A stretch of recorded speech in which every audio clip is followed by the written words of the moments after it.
Solène Niederkorn vous propose les hors-séries de Vinscale. Un éclairage sur l'innovation dans le monde de la finance, de la banque et de l'assurance.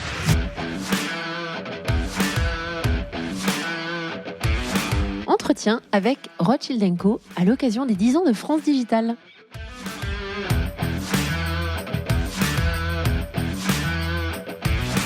En ce moment, les dynamiques sont assez différentes. C'est-à-dire qu'aux États-Unis, depuis le mois de mars, nos collègues nous disent le marché est vraiment ralenti, les valorisations ont vraiment baissé et la tech aux États-Unis elle est quand même très fortement indexée sur le Nasdaq. Donc les valorisations sur les deals sont beaucoup plus faibles. Les levées de fonds sont presque à l'arrêt. Voilà. Ce qu'on n'a pas du tout constaté en Europe, en tout cas au premier semestre, et encore moins en France, où le marché est resté très dynamique. Et on a vu à peine une inflexion des valorisations au premier semestre. On verra ce qui se passe au deuxième semestre. Invitée à couvrir l'événement des 10 ans de l'association France Digital, j'ai eu la chance d'inviter Virginie Lazès, qui est associée gérant chez Rothschild & Co. Pendant ce très court épisode, Virginie nous livre la secret sauce de la banque sur ce qui fait sa spécificité en matière de M&A dans des environnements comme celui de France Digital, à savoir un ADN tech, un savoir-faire financier, mais aussi un réseau solide au niveau mondial. Nous faisons avec Virginie un tour d'horizon des tendances sur les deals aux US, en Europe, en Israël et au UK. Et nous avons également un aperçu de la dynamique des écosystèmes start-up européens. Enfin, nous terminons sur les mécanismes de consolidation en FinTech. Bonne écoute à tous.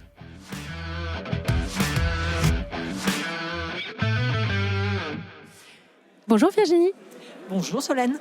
Hyper contente d'être avec toi au France Digital Day, les 10 ans de France Digital, pour parler de toi, pour parler de Rothschild et compagnie. Est-ce que tu pourrais te présenter s'il te plaît ? Oui, alors je suis Virginie Lazès, je suis associée gérant chez Rothschild & Co à Paris et je co-dirige l'équipe de banque d'affaires dédiée au secteur de la technologie en Europe. Super. Alors Rothschild, je vais quand même resituer pour les auditeurs, parce qu'il y a plusieurs Rothschild. Rothschild et compagnie, c'est donc une banque d'affaires qui est un des plus grands groupes financiers indépendants au monde. 3800 employés quand même dans 40 pays dans le monde, avec également une branche Wealth Asset Management. C'est à peu près, tu me dis si je me trompe, 100 milliards d'euros d'actifs, c'est ça ? Oui, tout à fait. Ok, alors on n'a pas beaucoup de temps parce que malheureusement Virginie était retenue sur un autre panel, donc on va faire rapidement, mais merci en tout cas de faire ce détour par le studio. Ça m'intéresserait que tu reviennes sur quelques opérations clés de M&A qui ont été gérées par Rothschild ces 12 derniers mois ou ces 18 derniers mois, en ce qui concerne la logique derrière, sous-jacente, la négo, le résultat de ces opérations-là. Oui, alors, mais en fait, dans l'équipe tech de Rothschild & Co, on est vraiment là pour mettre au service des entrepreneurs de la tech l'ensemble du savoir-faire et de l'ingénierie financière du groupe Rothschild à l'international. Ouais. Donc, ça nous a permis de faire des opérations d'introduction en bourse l'an dernier, comme celle de Believe Digital ou comme celle de OVH. Ça nous a permis de vendre de très beaux actifs tech comme Molotov au groupe américain Fubo. Et ça nous a permis de faire une levée de fonds de 100 millions pour Seba Bank dans l'univers de la blockchain. Oui. Voilà. Donc nous faisons vraiment des opérations pour accompagner les entrepreneurs de la tech dans leur chemin, des levées de fonds, du M&A, très international, parce que comme tu l'as dit, Rothschild est présent dans plus de 40 pays au monde, donc on a vraiment un réseau très international et on fait aussi des opérations d'introduction en bourse. Alors c'est très intéressant parce que vous avez cette patte tech qui est très forte comparée à d'autres boîtes dans les M&A qui sont plus généralistes. Comment, alors j'ai ma petite idée, mais j'aimerais que tu nous clarifies ça. Comment est-ce que ça s'est fait en fait ? Parce que l'écosystème tech on va dire, tel qu'il est maintenant, a évolué énormément ces 10 dernières années. Comment vous avez amené cette expertise auprès des entrepreneurs ? Alors en fait, ça a été une vision d'Alexandre de Rothschild de se dire que Rothschild, qui comme tu l'as dit, est une banque indépendante internationale, qui est une banque familiale qui existe depuis très longtemps, Rothschild devait accompagner le secteur de la tech. Et pour ce faire, on a décidé de créer une équipe de banquiers dédiés à la tech. Donc c'est un mélange de banquiers Rothschild qui ont une très très forte ingénierie financière, une très très forte culture M&A et finance, et des banquiers plus tech, comme moi par exemple, qui ai rejoint Rothschild pour contribuer à la création de cette équipe. Donc des banquiers qui connaissent les business models de la tech, qui connaissent les valorisations des entreprises tech, qui sont quand même assez particulières par rapport à des entreprises plus traditionnelles. Et donc, on a mélangé ce savoir-faire, on l'a adossé au réseau international de Rothschild pour apporter cette expérience aux entrepreneurs. Donc, il y a l'ADN tech, il y a le savoir-faire en ingénierie financière, et puis le réseau international. Alors, parce que vous avez cette présence en France et en Europe, vous avez aussi des équipes sur d'autres continents.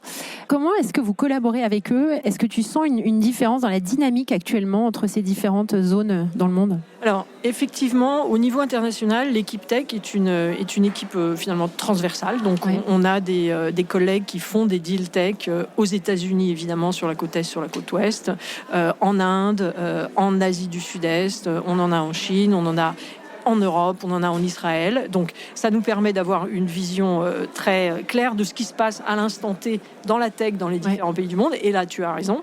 En ce moment, les dynamiques sont assez différentes. C'est-à-dire qu'aux États-Unis, depuis le mois de mars, nos collègues nous disent le marché est vraiment ralenti, les valorisations ont vraiment baissé et la tech aux États-Unis elle est quand même très fortement indexée sur le Nasdaq. Donc, les valorisations sur les deals sont beaucoup plus faibles. Les levées de fonds sont presque à l'arrêt. Voilà. Ce qu'on n'a pas du tout constaté en Europe, en tout cas au premier semestre, et encore moins en France, où le marché est resté très dynamique. Et on a vu à peine une inflexion des valorisations au premier semestre. On verra ce qui se passe au deuxième semestre. En Israël, ils sont très indexés sur les États-Unis, donc on voit le même mouvement. Et en Asie, finalement, depuis... avec le lockdown, etc., les logiques asiatiques sont un peu différentes. Le marché reste assez actif, mais très national. Finalement, il y a moins de logique internationale, comme on pouvait le voir précédemment. Au UK, ils sont un peu impactés quand même par le Brexit. Mine de rien, donc le marché anglais a été impacté au premier semestre. Pas différemment de la France. Et en Allemagne, la tech continue à bien aller. Et l'Allemagne est vraiment un pays de start-up avec des écosystèmes très, très, très forts. Donc en Allemagne, c'est un peu comme en France. Ouais. Alors, j'avais fait un épisode spécifiquement sur les activités de M&A en FinTech, tu vois, c'était hyper précis. Et un des sujets qu'on avait discuté, c'était la consolidation, l'acquisition de sociétés pour renforcer et mettre en place des acteurs européens, comme on l'a vu récemment avec Conto qui a racheté Penta. Est-ce que tu pourrais aussi nous donner peut-être un petit peu une vue macro sur l'Europe, sur ce qui est en train de se mettre en place et avec l'espoir quand même qu'on soit à même de construire des géants européens qui puissent faire face à des très gros comme des Stripe ou des PayPal. Oui, alors, effectivement, l'avantage de la FinTech par rapport à d'autres secteurs de la tech, c'est qu'on a quand même de très gros acteurs financiers traditionnels européens très, très, très costauds. On a aussi des Adyen, etc., qui sont européens. Donc, on a de beaux acteurs qui peuvent être des plateformes de consolidation. Et la Société Générale a quand même pas mal acheté de FinTech. Les Espagnols étaient aussi assez actifs en FinTech. Donc, je pense que... et puis, Revolut et N26 sont quand même des entreprises européennes. Oui, bien sûr.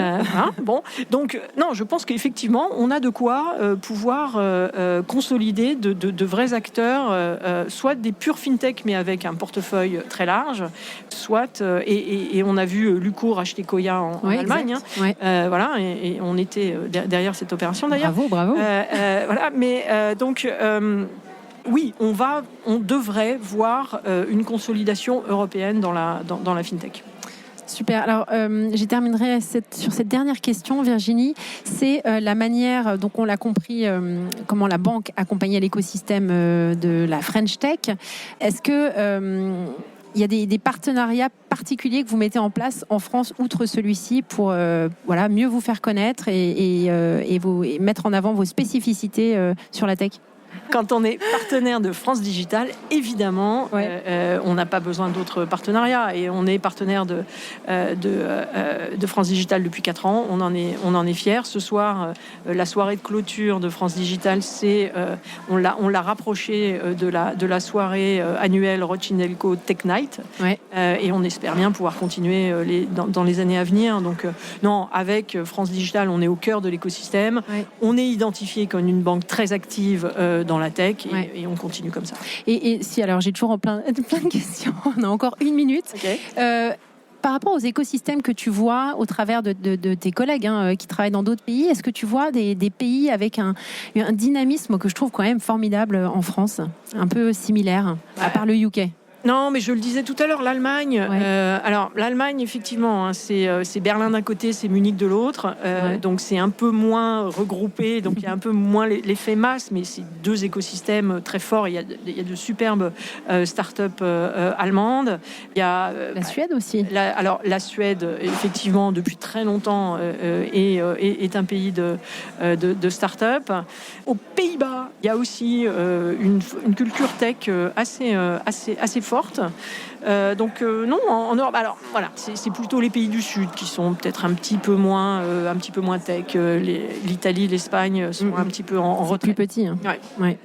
Écoute Virginie, c'est très frustrant de devoir s'arrêter là. J'aurais aimé que ça dure plus longtemps, mais on n'a pas le studio de manière indéfinie. Donc merci beaucoup. Et puis je te dis à très bientôt sur mon podcast si tu veux revenir. Hein.